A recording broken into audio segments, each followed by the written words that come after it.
welcome back to my channel where you'll find all things art. Today we are doing a tiny canvas, just this little rose. Oh, stay Bob Ross. Who better to show off a tiny painting than tiny Bob Ross? It's not his style, but it's still cute. I hope you enjoy. Okay, we're starting with just this tiny canvas. I thought it would be fun to do just one single rose on one of these tiny canvases. And I started off painting it black. It was easier for me just to do the whole thing and just go on top with something else, especially since I really like the white graphite paper to transfer my design onto the canvas that I'm going to use. And it just makes it really easy to see that the transfer lines. So I am just using black and white to start with, varying levels of black and white mixed together in order to create the values that you need in order to create the rose.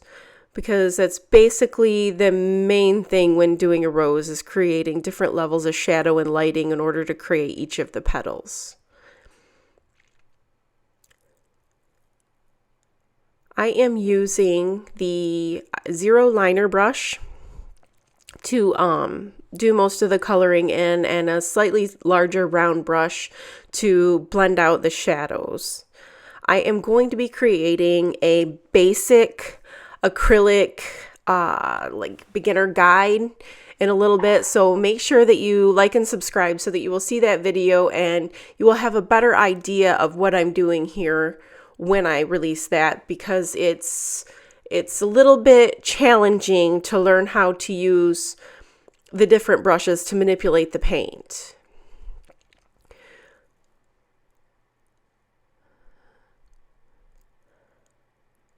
I just keep going back and forth and adjusting and changing as I go, changing where I want my values to be in order for things to stand out more. And the great thing about acrylics is that you can go over it as many times as you need to make it look right. If you don't like it, go on top of it. You just keep painting till it looks good.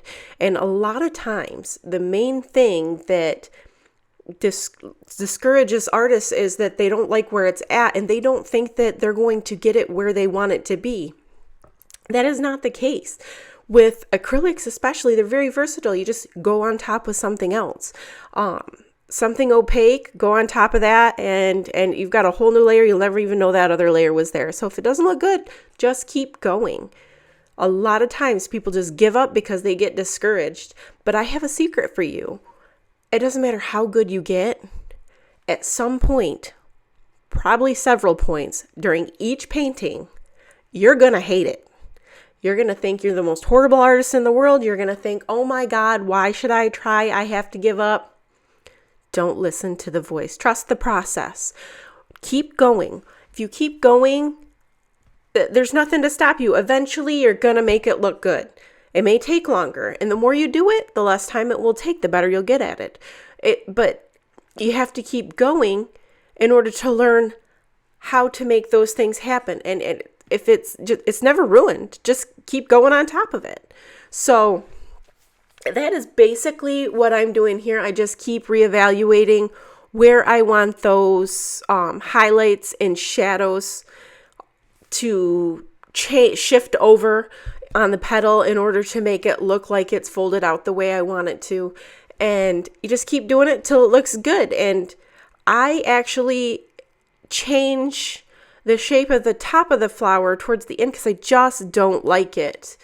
So it goes to show you, like, I went through the whole painting doing it one way, and even after I do the glazing, I end up changing it. And that's what I'm doing right here, is glazing over it, which is, the red is a little more opaque than I thought it was going to be. So it kind of covered up a bit more than I thought it would, but that's okay because I intend to go over all of the black with purple dioxazine, and to give it a bit more of a vibrant look. The flat black, not a fan in certain cases, especially in a rose. I just like the more vibrant look. So I'm going to use the dioxazine purple to go over it anyway, so it darkens back up those values, so it's not as flat as it was when I originally glazed it. And I'm just going to keep going over the lighter areas and darker areas to heighten those values to where I want them to be and to give it more of a vibrant look.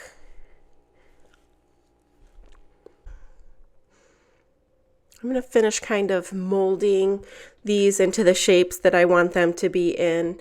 And I'm going to go ahead and move on to the stem. I'm going to use a combination of phthalo green and light olive green and a little bit of raw umber for the darkest areas to a combination of those to create the values that I need for those. You never want to use one solid color anywhere because there's always going to be varying shades to give you your values.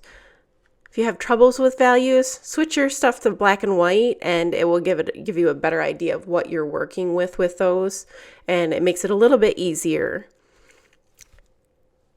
And we are done. This is my final piece with Baby Bob Ross. Thank you for watching. Please like and subscribe.